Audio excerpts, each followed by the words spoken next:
evening, everybody. Can you hear me? Thank you. Thank you so much for coming. We wanted to wait a couple of minutes because parking and traveling here to the city can be a little difficult. We wanted to make sure that we had everybody, give everybody time to get in and get settled. So thank you for coming tonight. We at Xavier are so pleased. This is a very big turnout for a parent event, and we're thrilled to have you all here. It's an important conversation that we're starting today. We're starting, and hopefully you'll continue tonight. Your sons have had some of this information this afternoon, and it's something that now you can carry on with them tonight at home, over the weekend. We really encourage you to do that. And throughout the year. We'll be continuing this conversation at Xavier throughout the year in many different ways, and we ask you to continue this conversation. We believe that we're partners in your son's education, so it's important to be sharing the message, the same message, and supporting each other during these 4 years. Tonight, Mr. Ryan comes to us from FCD, or Freedom from Chemical Dependency, and he'll speak to you tonight about the findings of the anonymous survey FCD created for Xavier students. Last October, your sons were asked about their drug and alcohol use. We also asked them about the perceptions of what they thought their Xavier peers were doing, and the findings are very interesting, very helpful in our education about healthy lifestyles and decision-making. FCD Educational Services is the leading international nonprofit provider of school-based substance abuse prevention. Since their founding in 1976, they have worked with over 2 million students in nearly 1,000 schools in more than 60 countries around the globe. Tim Ryan is FCD's Director of Client Relations, a Senior Prevention Specialist, and a Regional Officer for the organization. He joined FCD in 2004. Tim holds a BS from Rochester Institute of Technology and an MA in Education from Castleton State College. He's also been a middle school science teacher and a coach to both youth and high school lacrosse. Since coming to FCD, Tim has worked in more than 30 countries on 5 continents. He skis and plays golf whenever and wherever he can. Please welcome Mr. Tim Ryan.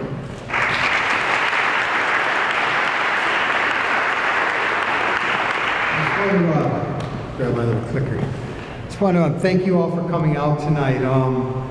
It's to talk about what we feel is a very important topic, and obviously every family is something that's on everybody's mind when you're teenagers or teenage boys, in particular this evening we're talking about. I came to Xavier about a year and a half ago when we first started talking about possibly conducting a survey and using FCD, some of our services and some of our resources to help them build kind of a prevention climate, a climate of prevention in their community. The whole goal of prevention is making it as easy as possible for kids to make good choices when it comes to things like alcohol, tobacco, marijuana, other drugs. It's something that's available some places more than others, and it's a major health issue. And that's how we look at it at FCD. As was mentioned earlier, we work on many, many different countries and many different cultures, many different drinking ages, many different laws. Just the United States, the laws are changing around marijuana, other drugs. A lot of it's regulated by states, by cities, different things. We always bring it back to health. Any conversations we're having about alcohol, tobacco, marijuana, our biggest concern is how is it affecting our kids? And we'll get into that a little bit more tonight. What I hope to accomplish tonight is to give you some information on what we're doing with the school, kind of what's going on in the world around alcohol, tobacco, marijuana, other drugs, what are the trends, what's going on. We're going to look at Xavier a little bit, what your boys told us, what their life is like around these substances, what's going on in their lives and what they perceive to be going on. And then at the end we want to have a little discussion about kind of what's the parent's role in all of this. And the research still shows, as much as your kids, as they get older, their peers are going to be more and more influential in their life, the number one person that they look up to, that they get their social cues from, they're expected of how to behave, or what the expectation is the folks sitting in this room more than their peer group. And you know that when the chips are down, when your kid's in really trouble, you're the one they're going to call, not the friend that helped get them there, not the other one that gave them the bad information. So the fact that we have this many people in the room, it excites me. It's an important topic, and hopefully tonight you walk out of here with some good information. When we look at prevention, we look at it as a public health issue. We look at reducing risk factors that contribute to unhealthy behaviors. We look at intervening on unhealthy behaviors and attitudes. And we look at nurturing protective factors. There's a lot of protective factors here. There's a lot of risk factors here in the world for kids. We're going to we'll talk about some of those tonight. Risk factors for addictions, a family history is huge. If you have alcoholism in your family, other addictions, your boys are going to be at higher risk. They haven't identified a genetic marker yet. There's enough evidence out there that in certain families, the risk for alcoholism is much higher. That's something today, I spoke today to the boys, and afterward, I had a boy come right up and ask me that. He said, I have alcoholism in my family. What are my chances of getting it? And I said, you know, you're at higher risk than the normal population. However, the secret to keeping your odds at bay, to get back to normal odds, is delaying the use of alcohol. If that child starts drinking at 15, 16, he's probably a 10th or 11th grader, his chances of going on to develop problems with alcohol are fairly high. He waits till he's 20, 21, 22, 25, 30, it's going to go down. We're always looking at delayed use. There's research, we work in Europe a lot. And the kids in Europe, alcohol is introduced earlier. There's drinking ages that are much younger. Kids drink at higher rates. Kids tend to have more problems in Europe with alcohol than our kids, contrary to the media. If you look at the statistics from Europe, I was in Latin America last week. Same thing, alcohol rates much higher in the United States. Introduction of alcohol at a young age is the recipe for addiction. So we're always looking at delayed use, delay.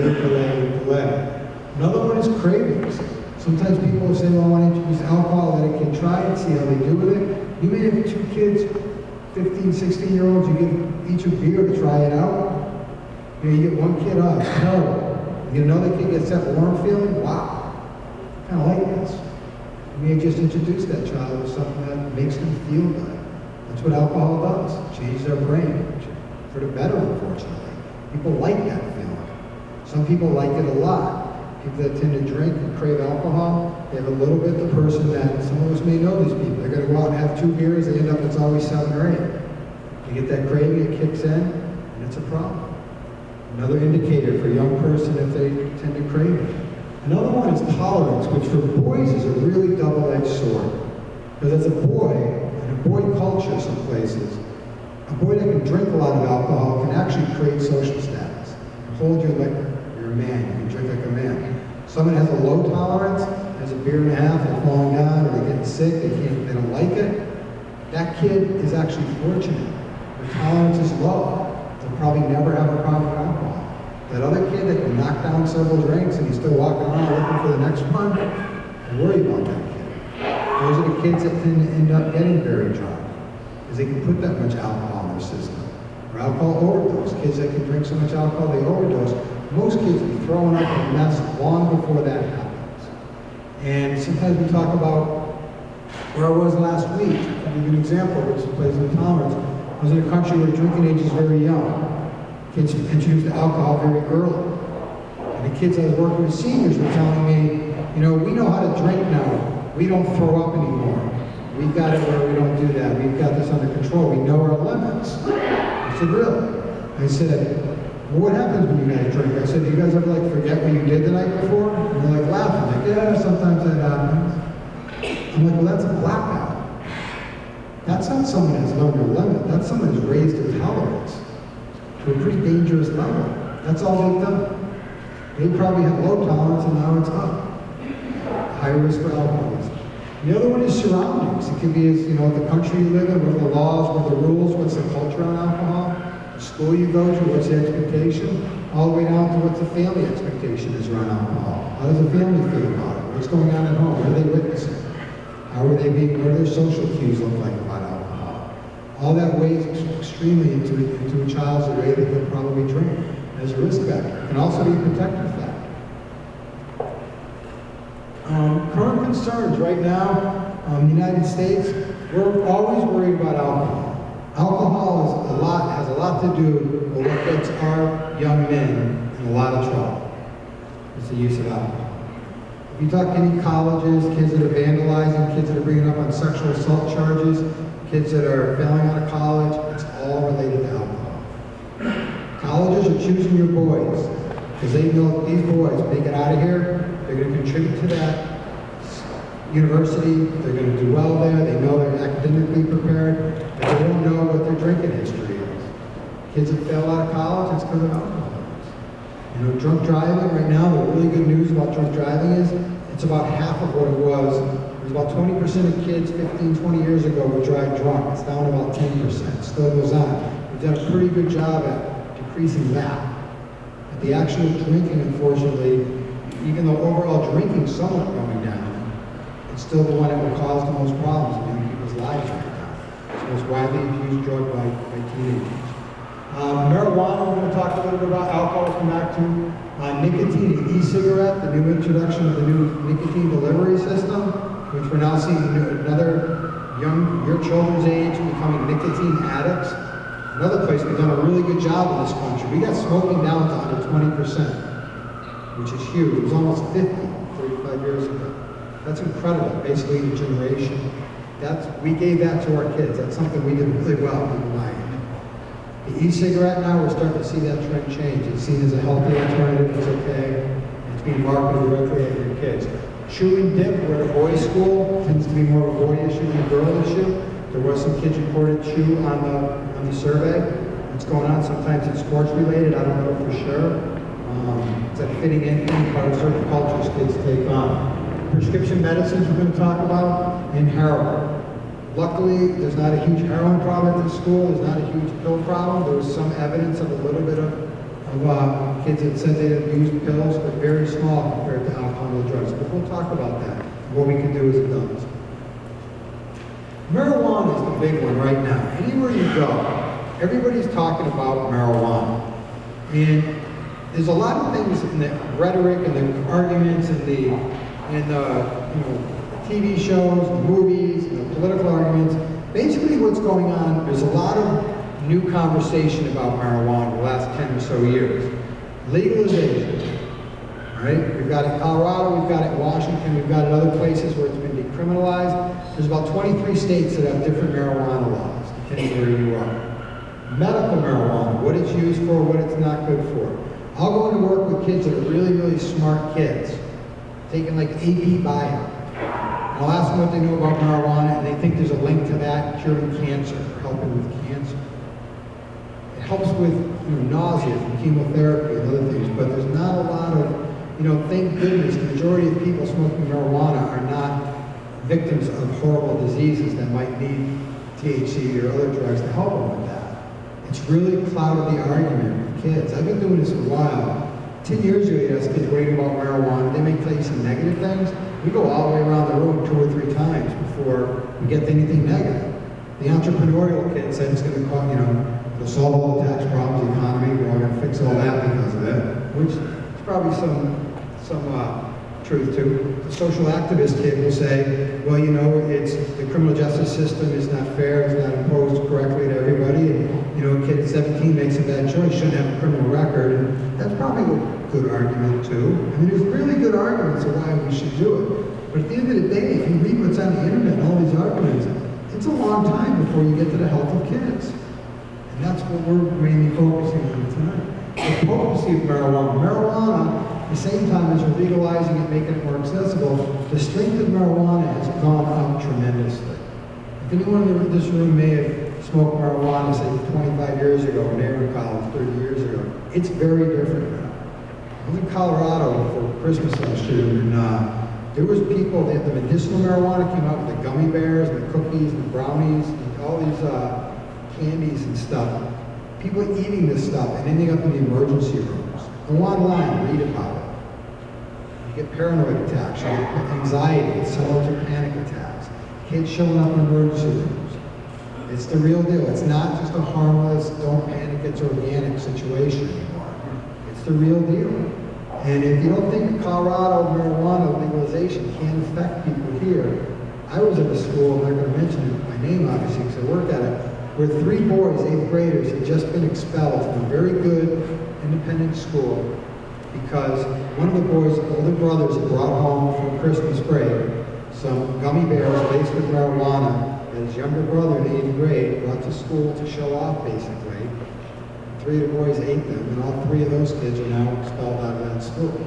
Here's 3 boys, just really nice little boys that didn't know what to do really, that got caught up in something that's now available, legal marijuana. So it's something, I don't know what the law should be or shouldn't be, but we as adults that are helping raise healthy kids, we've got to really think about how are we going to handle it with our kids. What is our message going to be? Perceived risk from marijuana use, perceived harm in marijuana amongst kids is going way down. Everywhere we've ever seen perceived harm in something go down, we immediately see the use of that substance go up. Right now, marijuana is going up a little bit. It's been going kind of steady. It hasn't really taken off. But as we watch this perceived harm go down, if we believe in history and we're going to see what happens, it's probably going to continue to rise, and we're hoping it doesn't start spiking again. In the availability, it's a very available drug. Both places it's legal and illegal. That's kind of what's changing. What's the same? It's still addictive. Statistically, about 1 in 6 kids start smoking marijuana go on to become addicted to it. Sometimes people say, well, the addiction is not like a heroin addiction with the horrible withdrawal symptoms and all that. The definition of addiction is the repetitive use of a substance despite negative consequences. If it's harming your child or causing problems in their life, they continue to do it. Those problems continue. That's classified as addiction. The number one drug that kids are seeking treatment for right now in the United States, adolescents, is marijuana. It's the number one drug. And right now, as of 2 years ago, a child in the United States at 10th grade is more likely to have reported, yes, I've smoked marijuana than have tried a tobacco product. And that's because we've done a pretty good job with tobacco education. And kids are like, they think it's terrible. Marijuana, not so good. It's always adults versus kids. It's two very different things, and that's not an adversarial statement. That is, an adult drinking alcohol is very different than a teenager drinking alcohol. An adult smoking marijuana is different than a kid smoking marijuana. There's different things going on, brain development, susceptibility to addiction, how they function, how their brains operate. It's a very different situation. The research has shown that learning and memory in the fears with. When I was a kid, I remember saying, you keep smoking that pot, you're going to be stupid. Well, now there's research coming out that they may have been right here making these statements. It's probably not the end all where you're going to, end up not functioning. But they're starting to see the results now, some longitudinal studies. Motivation. We all know this. Kids, they get involved in this, they start to lose interest possibly in things that are very healthy in life, things that they used to be very passionate about. Maturity. Frontal part of the brain where a lot's going on. Your boys are getting bigger, they're getting stronger, they're getting taller. We can see them growing up that way. The other thing that's going on is you're getting better at making decisions, you're getting better at intimacy, empathy, all these things, signs of maturity on an emotional level. We can see marijuana getting in the way of that. One thing that's going on right now with the kids that are seeking treatment for drug addiction in this country, a very high percentage of those kids are diagnosed with co-occurring issues, anxiety, depression, self-medication. It will work for a while. It'll give that kid the escape they're looking for. But at the same time, it's not allowing it to happen what needs to happen with naturally.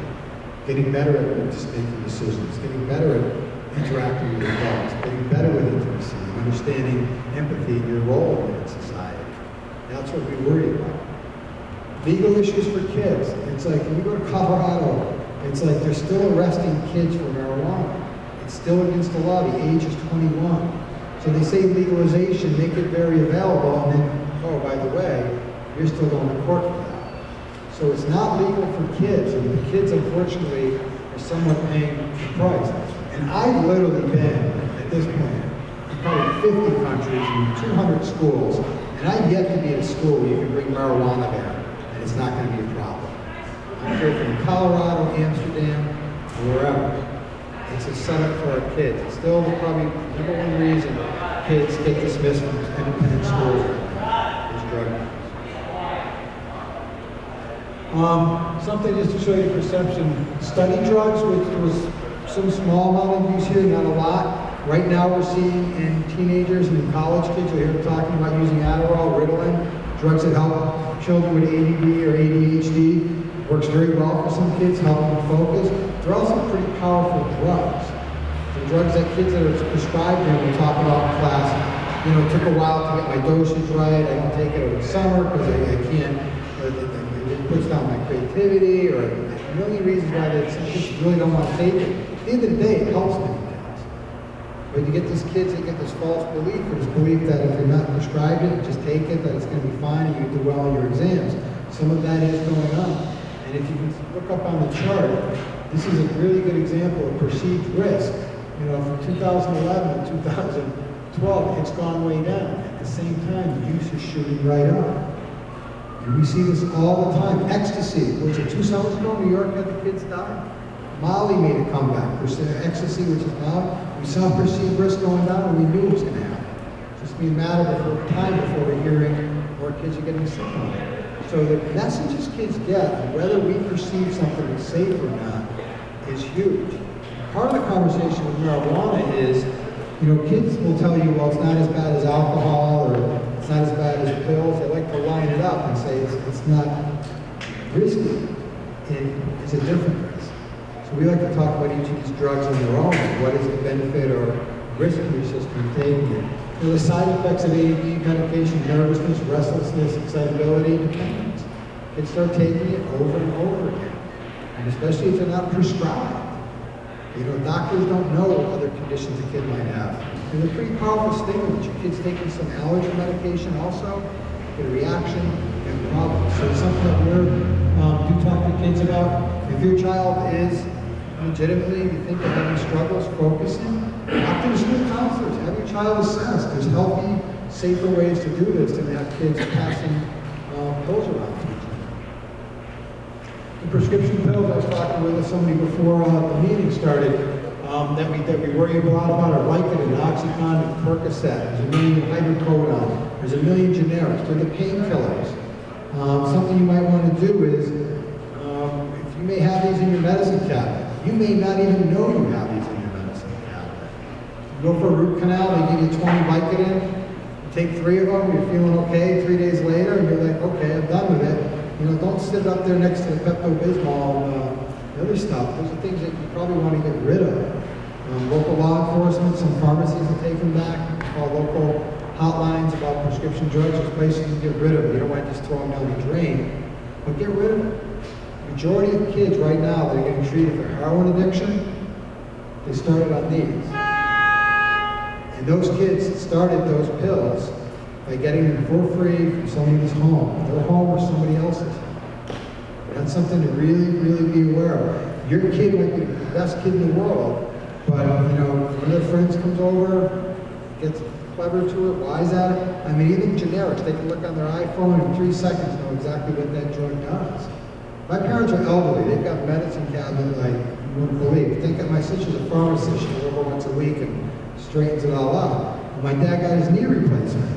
You know, he had the OxyContin with everything else. And my sister's like, his grandchildren are teenagers that are in and out of that house all the time. I don't think they're drug users, but you just don't leave it there. You don't tempt them. Your kids get worth a lot of money. You got a kid that's not even thinking of using drugs, but looks at, oh, $40 a pill? Gramps got 30 of them. You know, if your kids are spending time at grandma and grandpa's house, see what's kicking around, what's laying around there. It could be very lucrative business for somebody. The teenage brain is what it all boils down to. And when it comes down to addiction is, the teenage brain is forming connections for everything. And a lot of it has to do with their neurochemistry for their emotional state, how they feel. Serotonin, dopamine, things that give them pleasure. Unfortunately, that's what drugs do. That's what alcohol does. If we drank alcohol and it made us feel terrible every time, we probably wouldn't have this conversation tonight. We'd stay away from it. Fortunately, it changes to make people feel good, or at least give them the appearance that things feel great. The problem with that is, as their brain is transitioning to adulthood, it's very vulnerable to addiction, as that pruning's going on, as the connections are being formed. And if you think about teenagers, you think about your boys for a minute, the part of the brain that develops during adolescence is that frontal lobe. There's a lot going on up there. And these are things that kids really struggle with if you think about it as teenagers. Abstract thinking. They're no longer just taking everything at its word. They're questioning things.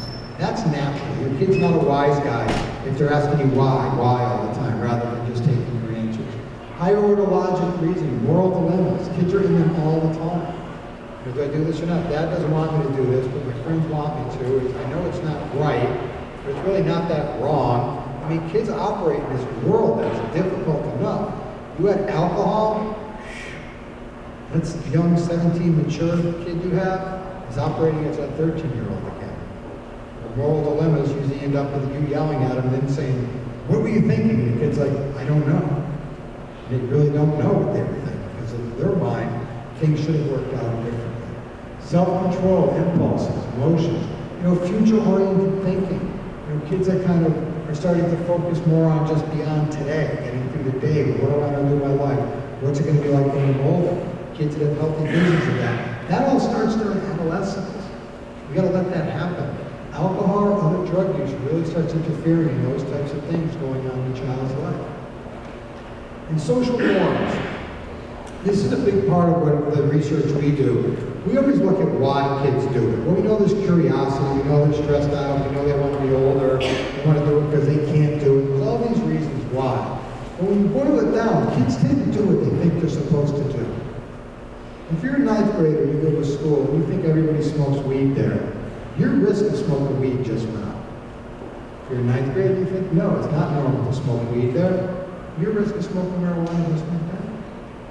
So a lot of it is what's going on around them or what they perceive to be going on around them. The problem what we find is a lot of times their perceptions are not accurate, but they're basing their decisions on those perceptions. And we'll look at some information from the survey. Now this is a survey that was given to your school. And the boys in grades 9 through 12 took the survey. There were 1,061 of them that came in. And they do it with paper, like filling out those tests where you put in the bubbles. They ask them questions and they fill it out. And it gets scanned through a machine and it gets, the numbers get crunched by some research folks back at headquarters. Now the survey, the only thing we know about your boys, it's a anonymous survey. We don't want to know anything beyond how old they are and what grade they're in, and whether they're male or female. Here, they're all boys, so that wasn't even an issue. And we're not looking at it to find out, okay, how many of your boys are smoking marijuana? We want to know that. We want to use that. But it's not to like say, are we better than this school or worse than that school? There's a lot more to it than that. We're looking for patterns. What's going on in these kids' lives? We're looking at prevention. How can we use this information we gather to develop programming, to work with administration, policy, work with parents, to get people more involved in this issue? What grade do we need to be talking to the boys? What do we need to be talking to them about? What do the kids that drink a lot have in common? What do the kids that don't drink have in common? Where are they at risk? Where are they at protection? So it's a very comprehensive survey, and it's a tool, an instrument to help plan the future, rather than maybe punish the past or anything of that nature. And that's why we make it a very anonymous. We don't ask kids like specifically what sports team are you on, because then they might be like, oh, they're coming after the swimmers, or they're going to pick the football team. So we're very open to letting them feel safe. Reliability and validity. The survey was developed by some guys who are consultants that work at the Social Norms Institute at the University of Virginia. They used to be at Hobart. And it's been vetted by experts. It goes out every couple of years. The universities look at it. They look at our results. They look at our measurements. They look at our instrument. And it's come back as reliable and valid. It's a self-report survey. Self-report, you've always got that chance of kids under or over-reported. At your school, 97% of the students gave valid responses. There's 25 checks for inconsistencies in the survey. It's very comprehensive. Some have more than 50 questions, but some might have 4 sub-questions with it. If kids are just making stuff up or just filling out the thing, they're going to get discrepancy. How old were you? Have you ever smoked marijuana? No. 10 minutes later, they say they were 14 when they did it. We know we've got a problem. We pull those aside and look at them and see how they answer the questions. We're all looking at human eyes. The data we feel is reliable for accurate trends. We've also normed the data against, we have our question set up so we can norm it against monitoring the future, which is out of the University of Michigan graduate school, which has been keeping track of alcohol and drug use in the United States for about 35, 40 years in schools throughout the United States. We look at about 50,000 kids a year. We norm it against that. Our trends that we typically find are the same trends that they find. So we believe what we have is accurate. The key findings: the vast majority of kids at your school, they hold positive beliefs, engage in responsible decision making, and exhibit healthy behaviors. The majority of kids are doing really, really well. It's great. And that, believe it or not, is how most teenagers run their lives most places. Most of the time, your kids are making pretty good decisions. Healthy trends. This is grades 9 through 12. 51% of the students said they've never had a whole drink. When we asked about alcohol in the survey, we talked about a whole drink of alcohol as being a full drink. It's described. Sometimes kids will be like communion wine, or they might think that doesn't so much count, things like that. The kids are drinking like a whole glass of alcohol. 69% of students do not drink or typically drink 1 to 2 times per year. 94% have never used alcohol, marijuana, or other drugs before coming to or during a school event. That's good news. So what that tells us is the drinking that goes on, the drug use that does go on, is mostly outside of here. And part of that is, at the school, it's kind of like, wherever we go, the schools have specific rules about it. You bring it here, you're going to be in trouble. But we live out there. There's a gray area, where different messages are, where different rules, different houses have different rules, so we end up with different results. Kids also aren't structured outside, they have more chances to make decisions on their own. They don't have to be anywhere specifically in 10 minutes, and they don't have, all these adult eyes on them all the time that they have here, checking in with them all day. Out there is where it gets tricky. Social norms, what we find is these exaggerations lead to false perceptions infuse reality, and it really affects younger children. Younger children have pretty inflated ideas of what older kids are doing. And it's because they hear the stories. I work in classrooms with kids all the time. I can tell, like, if I'm working with a bunch of 9th graders, after an hour of talking about alcohol and drugs, and I ask a lot of open-ended questions, I can almost pick off the kids that have older siblings and which ones are the firstborn. The firstborn kid just sitting there like they've never heard of any of this stuff. And once we older siblings, like, my brother last week came home drunk, and like, all the kids are fascinated by it. And then we have to talk about what was really going on. So it's just that, every kid is different, but it really affects the younger children. And it's a research-based strategy to put in prevention efforts. We found that the boys here, they overestimate alcohol and other drug use by their peers, and they underestimate healthy behaviors. That's not uncommon to find. There's reasons for it. This is just perception of attitudes, not even you. 8% of students think it's cool to get drunk. The question is, do you think it's cool to get drunk? They can define cool or whatever, however they want to think it is. Yet 29% assume their schoolmates think it's cool to get drunk. So even though I don't think it's cool to get drunk, a third of you probably do, even though I'm the only guy that doesn't think that. So they start to take on these attitudes. 13% of seniors think it's cool to get drunk, and 44% of seniors assume schoolmates think it's cool to get drunk. Even with the seniors, use does go up in senior year, we can see that. But as far as they think it's really cool to get drunk, probably not. False premise behaviors. 15% of 10th graders say they typically use marijuana 1 to 2 times a year or more. Yet 78% of 10th graders believe their classmates use marijuana at this rate. And that is something that we see everywhere. Not the exact numbers, but that gap. Right now, when we talk about weed, it's in so many conversations. If you're not smoking weed, you're convinced you're the only person in the world that's not. I work with people that are in recovery. I'm in recovery. A lot of people that work in my office are not. They're people that went to college, went to Johns Hopkins, or researchers and all this stuff. I was at a staff meeting recently, retreat, with the leadership of FCD. And I was the only one in recovery at the meeting. And somehow we were talking about marijuana while we were doing budgets or something. And even though what I do for a living, I have a really good understanding of social norms. I said, well, you guys all smoke weed at some point, right? And Jen's like, no, I never did. She went to Providence College. 2 women I worked with at Providence, I never did it.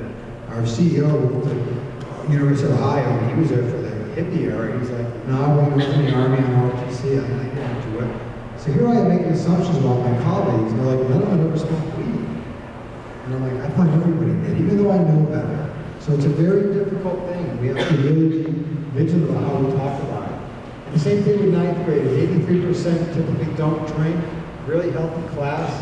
Yet only a quarter of those kids believe their peers don't drink. They hear about it once, they think it's the norm. And the problem is, if they continue with these feelings that it's normal to be doing this, that's what they should be doing, the risk of your child doing it will continue to go up. And I'll tell you, I'm not like a big media basher, but the media plays a huge influence on this. I mean, it's unbelievable. If you watch movies geared at teenagers, the amount of sex they have, the amount of alcohol use and marijuana use is 3, 4, 5 times what's really going on. It's like 90-something% of the TV shows made for the demographic that your kids are in right now. The theme is alcohol, or drug use, or sex. It's what they're seen as to be normal. Alcohol. 295 students drank within the past 30 days. So we're looking at a little over 1,000 kids, so we're looking at almost a third. So yes, I drank within the past 30 days. Of those kids, 270 were 10th to 12th graders. Once you get to 9th graders, very, very healthy. So our focus is how we're going to keep these kids healthy. That's what we're looking at. Among 10th to 12th graders, 125 students consumed 5 or more drinks in a row in the last 5 days. Did this just change? Oh, it's doing. Was it not? The 9% of 9th graders drank in the past 30 days versus 49% of 12th graders. So we see it go up as they get older. In grades 11 to 12, report the most pressure to drink. There's questions about whether or not they feel pressure to drink. By the time of 11th to 12th grade, they're saying yes, there's some pressure to drink. The majority of kids don't say that, but we see it to increase, which is something that is not unique to this school. We see that. 88% of students have not smoked a cigarette within the past 12 months. Your tobacco use, smoking cigarettes at this school is low compared to national averages. That's good, that's something to celebrate. Kids are choosing not to smoke here at higher rates than kids throughout the state. It does increase a bit from 9th to 12th grade, and smokeless tobacco use is more prevalent than cigarettes, and especially in grade 11, so this year's senior class. And to chew this tobacco, it's just as addictive as smoking. There's major health risks once again with that. With boys, it's sometimes it's sports culture, sometimes it's, you know, I was at school a few years ago. It was a very good school, kids were going to great colleges. It was in a metropolitan area, not New York, but south of here. And I asked the boys, they had a high level of chewing tobacco at the school. And I said, at this particular school, it seemed to be lacrosse players. I'm not saying that's the case here, I'm not knocking lacrosse at all. But when I asked these kids, I'm like, what's good to chew? I'm like, I live in Vermont, where people get like Guns and Ammo magazine, where they like advertise and stuff. They're growing up in homes where their parents are lobbyists and stuff. I'm like, you know, they're reading The Economist. I'm like, they don't advertise skull, and they're like, what's good to chewing tobacco? And they said, well, our coaches always chew. So it was just kind of modeling that behavior of someone you looked up to. You know, they know it's not good for them. They know it's addictive. They're very bright young men. Yet they're like, okay, but this is what I should be doing as an athlete in this particular situation. So our behaviors and our attitudes do a huge influence. Marijuana, 81% of students typically never use marijuana. Once again, last year's 12th grades, this year, your freshmen that are off in colleges right now, was the highest. This last thing was just alcohol predicts marijuana use. The kids that drink the most alcohol also were the kids that smoke the most cigarettes. They're also the kids that smoke the most weed. They're also the kids that, if there was small amounts of other drugs, it was those kids for the most part. So it's kind of like that culture of a small group of kids. You know, we get concerned about drinking a lot of times because it does lead to other things. Part of it is just it becomes the culture of risk-taking or being drunk and doing something that they normally wouldn't do. They may have I would never smoke marijuana, yet now I'm drunk, okay, I'll try it, I'll make a poor choice. Other drugs, the vast majority do not use other drugs. In the past 12 months, 3% over-the-counter drug misuse, 3% prescription stimulant drug misuse, which is that Adderall that I was talking about. By comparison, your boys, 44% had used alcohol and 20% marijuana. And those are fairly normal statistics nationally, maybe a little higher or lower in different places. But those aren't alarming for what's going on right now in the country. Then we start looking at the kids, like what's kids who drink the most. So we take the questions, and we start categorizing kids as lower risk drinkers, higher risk drinkers, or non-drinkers. And we use different questions, and the reason we do this is so we can slice up the data. We can group the boys by the way they drink alcohol, or don't drink. And then we can look at what else is going on in their lives. And this is a prevention tool. We're trying to see, like, where do these kids have protection? Why are these kids at so much risk? And we start digging deeper into the data to figure out what might be causing this or what they have in common. And higher risk drinker is someone who consistently reports 5 or more drinks on 1 or more days in the past 30 days. There were 110 students in grades 10 through 12. And out of, 700 kids, 10 through 12 probably? So that's not a small number, but I've seen higher. I was last week, much higher, but alcohol drinking age is much younger.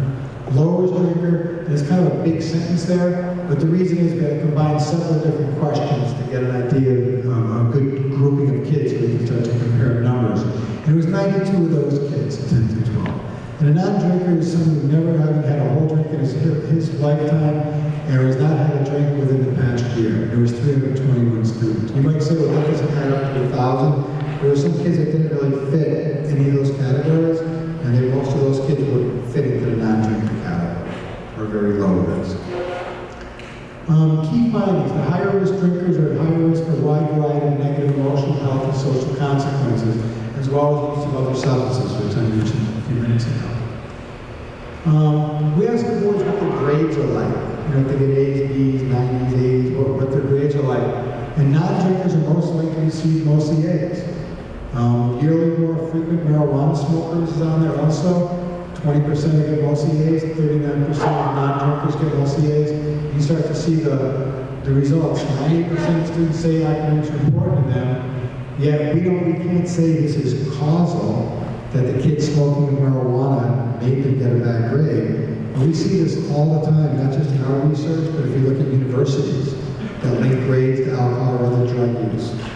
You know, everybody wants to be that kid. They'll say, well, my brother went to Princeton, he smoked weed all the time. Those kids are out there. Statistics tell us that's probably not going to be your kid if they start smoking weed. So that's something that we constantly reminding kids about. This is the part. There's about 20 categories. We ask kids about if they've been thrown up from drinking. You ever been in these? It's about 20 categories, and here's a sampling of them. And what we call negative consequences. These are the kids that drink the most. This isn't all your kids. These are the percentages of the kids that 110 high-risk drinkers. 75% have thrown up, 62% have been in blackouts. 56% have done things they feel sorry for, 42% fight, argument, boyfriend, girlfriend. 34% got into a sexual situation they regretted, 31% had passed out, 31% had gotten in trouble in school. We asked these same kids if they thought they might be having a problem with alcohol. 6% said yes. Some kids said yes to all these categories, plus others are like riding in cars with kids that have been drinking. So this is things that do concern us. You know, at the end of the day, that is not, if you look at statistically, the typical Xavier kid. Most kids are not in that group. The ones that are not doing well with the drinking. And that's something that people need to be aware of. Not a lot has changed in what happens when kids drink a lot of alcohol. We could be anywhere in the world. We've got 39,000 kids in our database right now. The kids that drink like this, these statistics are always the same. It does not mix good with teenagers. And if you look at kind of what's going on with sexual assaults and domestic violence and everything else that's in the news a lot right now, we've got probably some fundamentally pretty decent human beings, for the most part, getting in a lot of trouble when they use alcohol. And that's the thing we don't want to be setting our kids up for. So we're big ones that if we can start noticing this behavior, I was talking to the boys a little bit about this today, if your friends are engaged in this behavior, say something. Because at the same time, we ask kids on the survey, are you worried about somebody? They'll say yes.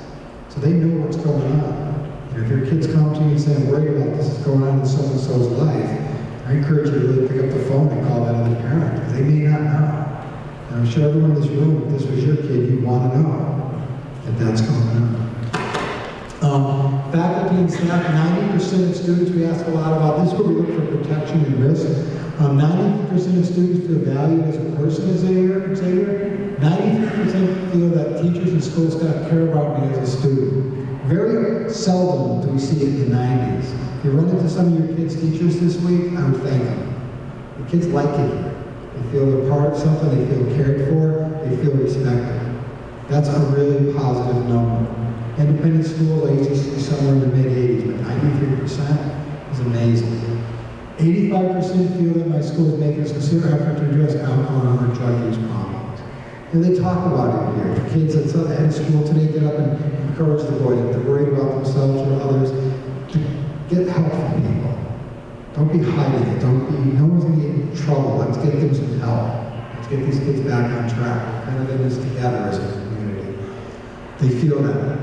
Family, we ask a lot of questions about what's going on at home, high levels of involvement and supervision. We ask a lot of things about their interactions with you guys. Are you awake when they get home? Do they know do you know what's going on in their lives? Are you checking in with them? How often are you guys together? 61% have talked to the parent about substances in the past year, but only 34 have done so more than once.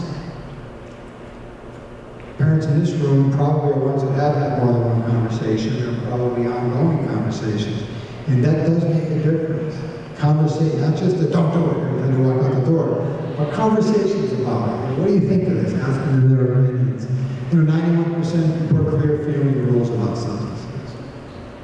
School protective factors, academic achievement, extracurriculars, connectivity to trusted adults. We have all that here. These kids are very busy, engaged, with the banners on the wall, and these kids are doing some good things. Opportunities for natural highs to enjoy themselves without alcohol or drug use. And here's a big one, a community where non-use is respected, rewarded, and normal. A lot of times we focus on the kids with the problem. What about all the kids that don't have a problem? Are we doing enough to make those ninth graders that aren't drinking or using drugs yet? Are we doing enough to make sure that that continues? How do we do that? By recognizing for their good decisions. Early intervention health systems. We talked about that today. At FCD, we also have been working behind the scenes with administration and the counseling staff. How can we, find these kids that are having problems? Because we don't know them by name. We create a climate where they start asking for help. They start recognizing self-awareness. Or their friends really notice it. Or parents might look at it a little bit differently than just boys will be boys type situation because of the health risk. So we're talking about instituting that type of system here where kids feel more and more comfortable coming forward. Infrastructure investment and social norms approach. And with the survey, with education, we're going to be working with the school behind the scenes where there's some lessons that they're advisories, they can have discussions about why things are the way they are. So it's an ongoing conversation rather than just a list of rules and policies. Parents, what can you do? Probably the biggest thing is listening to your kids. Like I told the boys today, I talked a little about my life before I got off track with alcohol and drugs when I was in my 20s. When I think about alcohol and drug use, everybody knows I think it's a bad idea. I'm like the drug guy. I go to schools and talk about it. They're like, oh, here he comes. He doesn't like everything drugs. You're right. I think it's a great idea. Everybody knows that, right? But what's most important is what your kids are thinking about it. It really matter, that we think it's bad. We got to know whether our kids think it's a good or bad idea. What their attitudes are. Does my ninth grader think that every kid in the school is drinking, or does he realize that it's not the majority? These are the conversations we need to start having. Balancing school, family life, and friends. As they get older, their friends will become more influential. They're going to be running out the door more, spending more time away from you, and more time with their friends. We got to help them balance that, hold the line on some of that, those family events. The old research still shows that families that eat together, that are together a lot, tend to do better. They know they're being checked in with. The kids know they're accountable. We have very busy lives. A lot of us spouses are working. We're doing everything we can to give kids great education and opportunities. At the same time, we need to be checking in emotionally with them. Know where your kids go. Here in the city, you live in an incredible place. There's a lot out there. Knowing where they really are. Are they where they say they are tonight? Kids will say they're going to somebody's house. You know that he's home. You know that he runs a pretty safe house. 10 minutes later, someone's got an idea to go somewhere else. Do you know where they're traveling? And you're never going to know 100%. And you're never going to check a GPS on them or something. But as long as your kid knows that you kind of think you know what's going on, sometimes that's enough for them to be like, I really don't want to be in trouble. Let them know the expectation. And we talked about what's in the medicine cabinet. That's a really important one. Educate yourself and each other about what may be available to teens. We talked a little about that right now.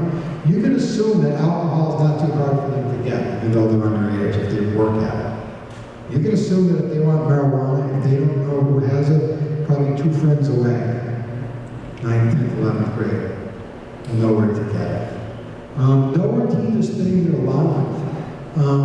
You know, kids with unlimited money can be a recipe for disaster. Kids can buy friends that way. They can, you know, like a kid that's always supplying their needs, so everyone likes them.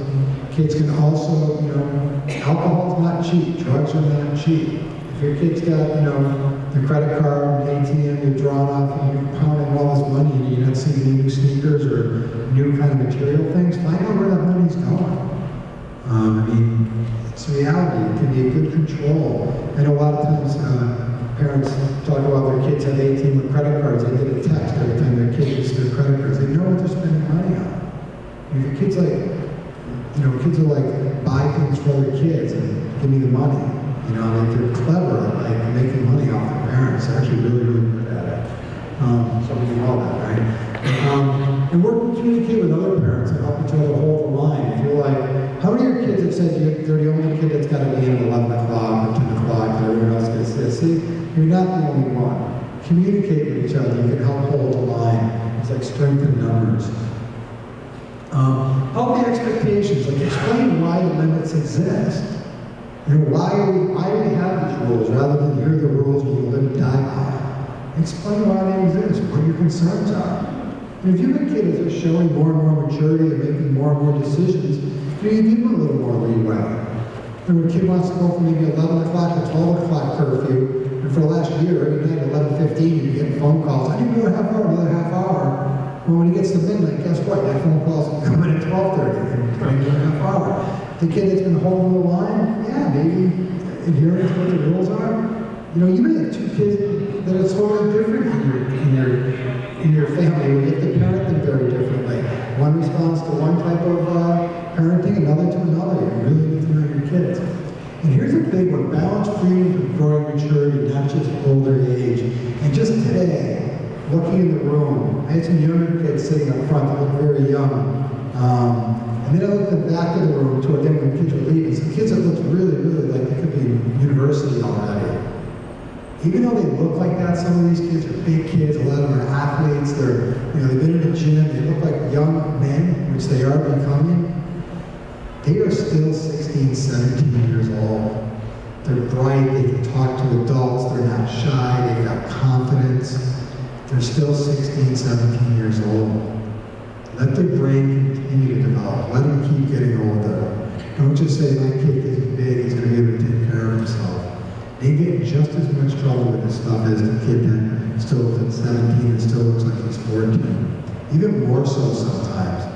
They tend to get, you know, looked at differently by people that may be furnishing these types of things. They would never give alcohol or marijuana to a younger kid, but he looks like he can handle it. So remember it's what's going on inside as well, not just the fact that they look older.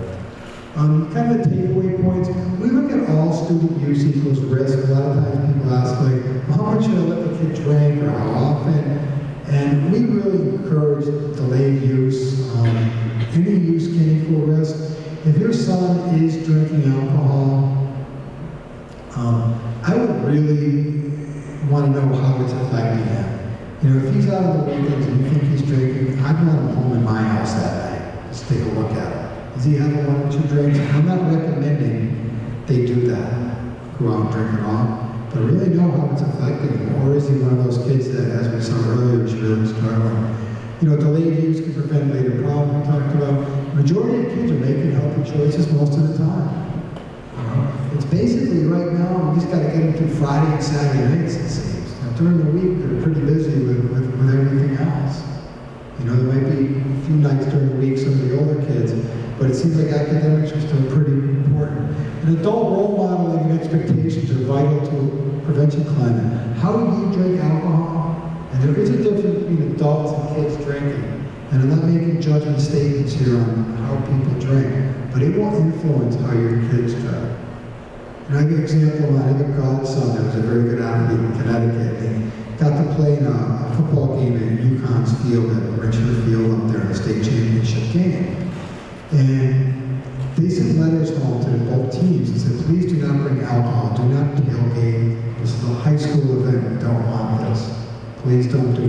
advisor of the school, head of the school, the principal, and everybody else.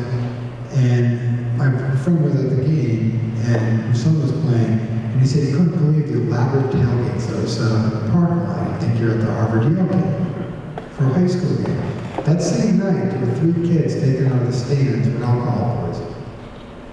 They learn it from us when we say this is okay to do it here. And I'm not blaming those parents that did that, but they are watching from early on, understanding, taking their social cues and what's acceptable and what's not from their parents. And that will influence them. And at the end of the day, there's nothing wrong with adults sitting around and having a nice tailgate party. It's just what the perception of the kids are. It's a different health risk for the kids than it is for adults doing that. So what works is engaging the entire community, kind of just of what we talked about early on. And, you know, supporting and encouraging non-use is such a great, great thing. If you have a young boy that's making a really good decision, you know it, really tell him, thank you. You know, you're doing all right. There's nothing wrong, you're normal. You know, there's kids, I was talking to some 10th graders one time, talking about alcohol and drugs all week. A kid raises his hand, he says to me, you know, I've never done any of this stuff. Am I normal? And yeah, I was like, and I'm like, yeah. But for a kid to actually, it really hit me that that's how some kids feel. That something's wrong with me, because I like just, you know, I like my homework, I like my friends hanging out, I like spending time with my family. Like, is something wrong with that I'm not throwing up, or not passing out, am I doing something wrong here? Like, no, you're like doing everything that any 14, 15-year-old boy should do. So that's kind of those conversations to have. Some information, the school has some information at sd.org. If you have any questions, you can get on our website, email in on Xavier Garner, or ready to say where you're from. Someone will get back to you. If we don't know the answer, we're also part of the Hazelton Betty Ford Foundation, so we have a lot of clinical support now on the other end with all that. And I just saw, I haven't read the whole thing, I got it today in email. Hazelton kind of is one of the leading researchers in addiction and recovery services. They just published, or they're in the process of publishing some information on marijuana, and the statistics for children of parents that smoke marijuana, the initial statistics are very high. So what's going on at home, once again, it's really showing. It hasn't been published yet, I just was reading it over, it's going to be published very soon. But just keep that in mind now. And it doesn't mean you're a bad parent, it doesn't mean anything intentionally, it's just we have to be cautious of what we get. They get the message, and I close with this and open for questions, all day long, that it's fun, that it's good, that it's not a problem, that it's okay, that everybody's doing it. They need to hear from you what you guys think about it and what you know. So I want to thank you for coming out, and we have time for questions.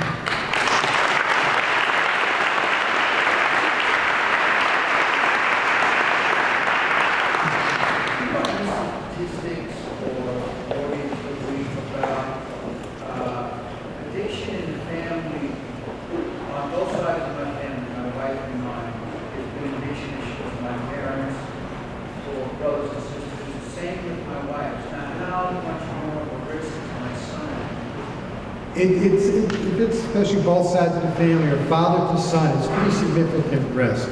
The answer, the way to bring their risk back to normal levels is delayed use. I'd be most concerned if your child's drinking as a teenager. If they put it off till they're older, there'd be much less chance it's going to be, going to be problems. Yes.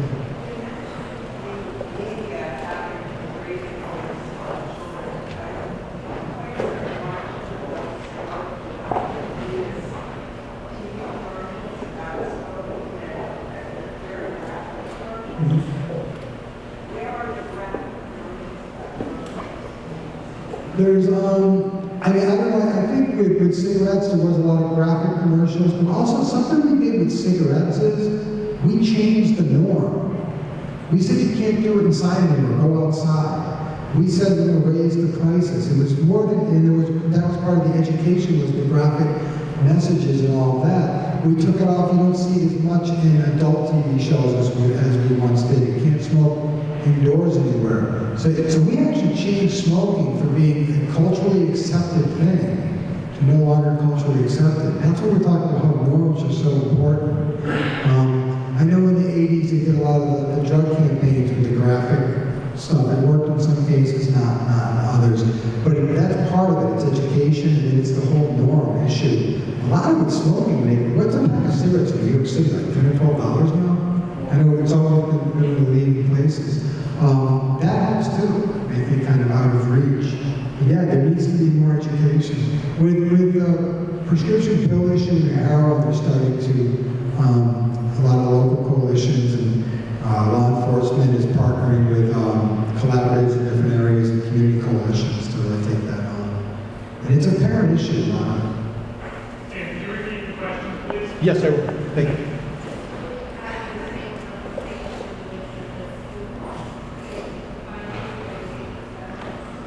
Yes, the program, the question was, did the students hear the same findings as we talked about tonight? Not every statistic that was up there, but most of the statistics we do share with the boys today. So your boys might come home, they're all here in the same room to discuss those with them.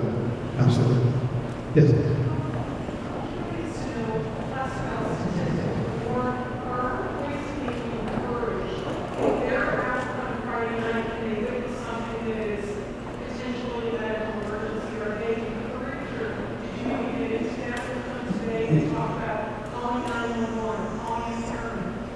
We just had an assembly today with the kids. Some of the work that we're going to leave behind, or we're going to work on some lessons that they can use in advisories, which will get into that sort of thing with, you know, it's really a medical emergency, it's an overdose, it's not just they're asleep. So we will absolutely help the school with that. They can do that internally with education. Yes.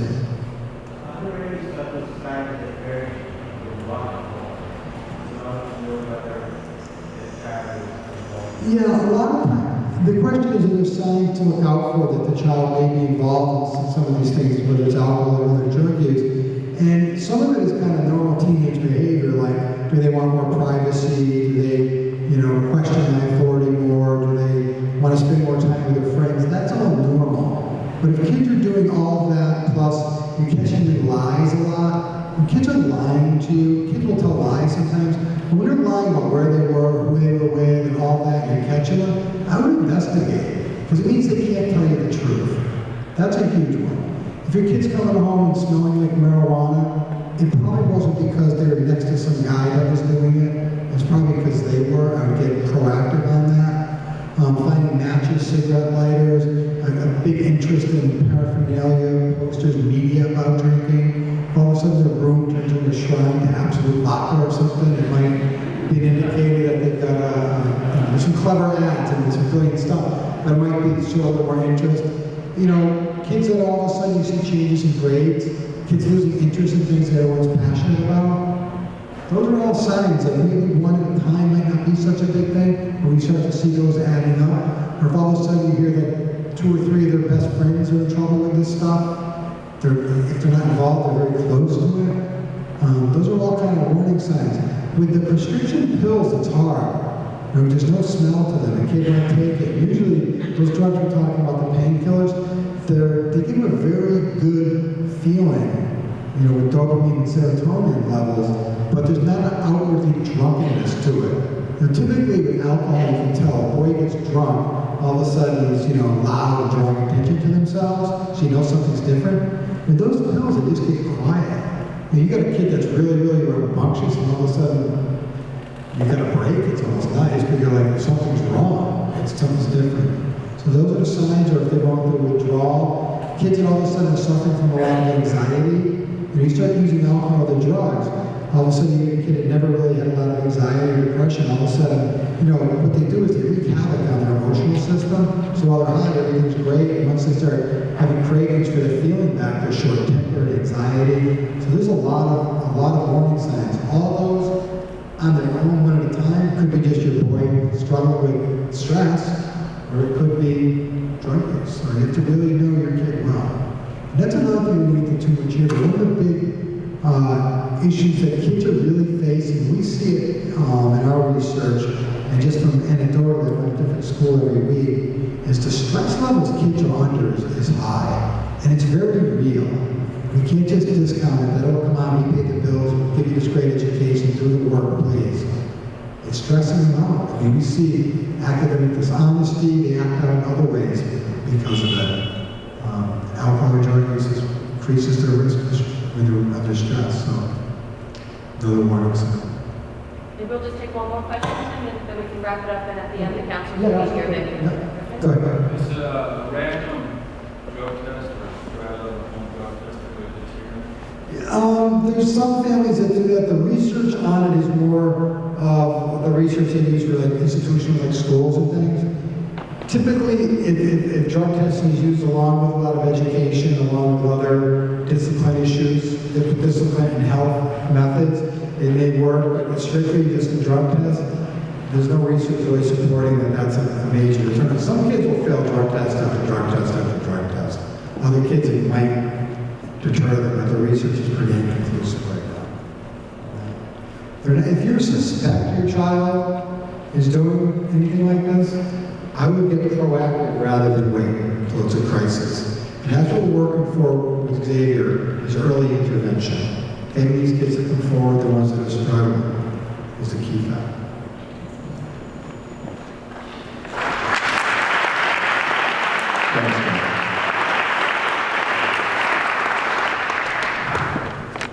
Probably shining in my eyes. Of course, seeing how many parents had this conversation with their children reminded me that my homework assignments to you, when I go home and have this conversation, was only followed by 2/3, so I need to do better with that message. A few first things, right? Where'd Tim go? Oh, there he is. My thanks to Tim. FCD does some terrific work, and we're grateful to partner with them and grateful for the assembly this morning and his time with us. So Tim, certainly thank you again for the work FCD is doing and for your time with us. Let's give Tim another round of applause. And you'll be here if there are questions, as will others. I want to thank Jean and the guidance department. Most of the counselors, all the counselors are in the back. If the counselors would just stand so people can see them on two fronts. And let me give thank you, you did a good job standing. As people know, I've been doing this schoolwork for a long time, right, 30 plus years, and this is really just an outstanding guidance department. It really is an outstanding guidance department. I never have worries about, are they on top of things? Do they follow through? Are they connected with kids? Are they available?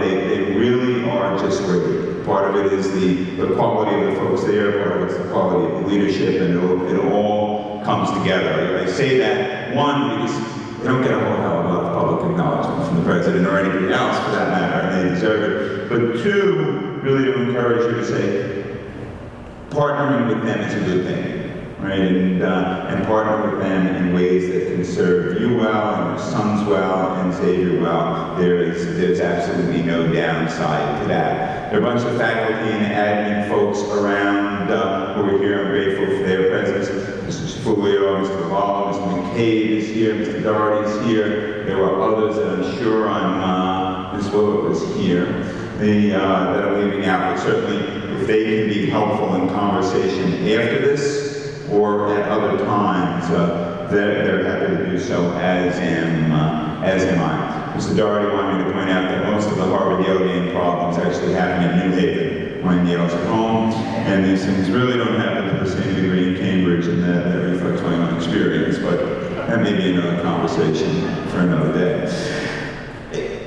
If I were to emphasize anything, it would be things I've said to you before, right? I think that you need to be parents, right? And there are two pieces to that puzzle, right? I think at times you need to say no, right?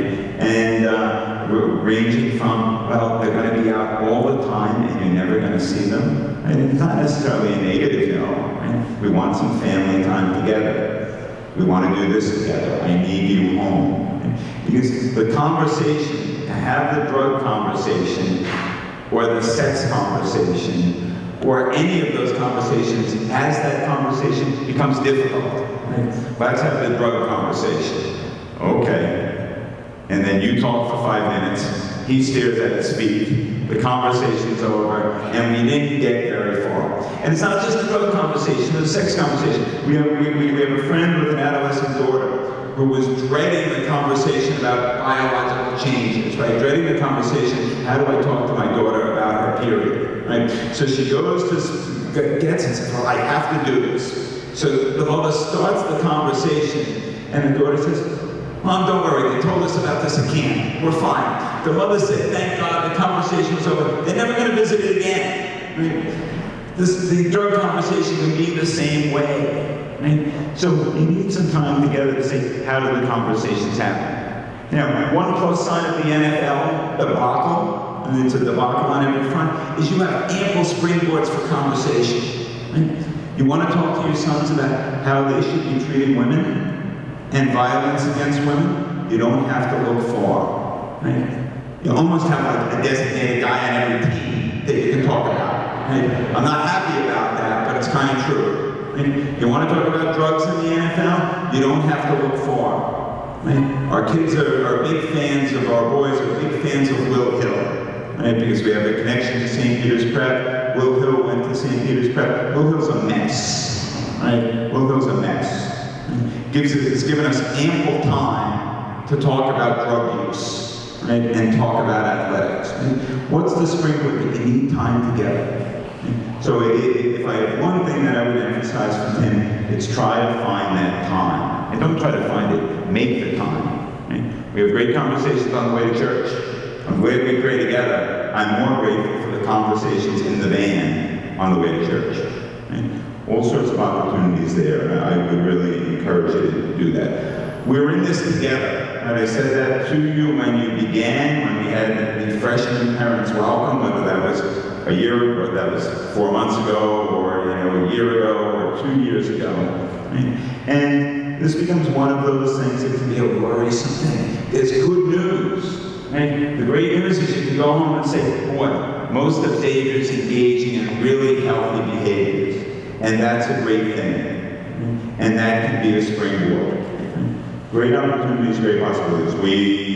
We're here to partner with you if we can help you do that. Right? Whether it's helping you have the conversation, whether it's talking about our own experience with literally the thousands of boys who've been through here, right? Or other such things. We stand ready to do that. If there are questions, there are individual folks. Certainly they're happy to answer them. Tim, the guidance staff, the administrators here, may thank you. Let me end on my thanks to you. Right? Getting, New York meetings at night are just a royal pain in the neck. Right? They're a pain in the neck. Wherever you are, you get home late. If you drive, you can't park. It costs you money. There's no upside about a meeting at night. Right? There's nothing. I know many of you look forward to seeing me, and I understand that. But even that, it's not really enough to make it a great victory, right? So thank you for being here, right? It's an investment, it's another sign of your investment in your son's education, in your commitment to Xavier, in your commitment to one another, and we never take that for granted, and we're very grateful for that. So thank you, safe home, we look forward to seeing you next week at Back to School Night.